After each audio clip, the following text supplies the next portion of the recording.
या पद्धतीने एकदा मसाला वांग्याची भाजी बनवून बघा, खूप भन्नाट अशी आपली भाजी बनवून तयार होईल। त्यासाठी मी वांगे कापून घेतलेले आहे। एका ताटामध्ये मी तिखट, धनिया पावडर, गरम मसाला, मीठ छान मिक्स करून घेतलेलं आहे आणि हे वांग्यांना आतून लावून घ्यायचं आहे। सगळ्या वांग्यांना लावून घेतलेलं आहे। भाजीसाठी लागणारं वाटणसुद्धा मी तयार करून घेतलेलं आहे। कढईमध्ये तेल ठेवलेलं आहे। तेल गरम झाल्यानंतर त्यामध्ये हे वांगे आपल्याला टाकून घ्यायचे आहे आणि 5 ते 6 मिनिट छान फ्राय करून घ्यायचे आहे। मग काढून घेत आहे। त्याच तेलामध्ये मी केलेलं वाटण टाकून घ्यायचं आहे। तेल सुटेपर्यंत छान शिजवून घ्यायचं आहे।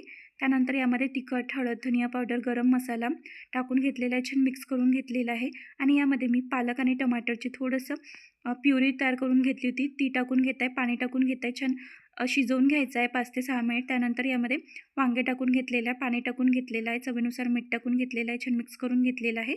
झाकून ठेवून द्यायचं आहे। उकळी आलेली आहे। याला 5 ते 10 मिनिट छान शिजवून घ्यायचं, वरून कोथिंबीर टाकली, तयार झाली।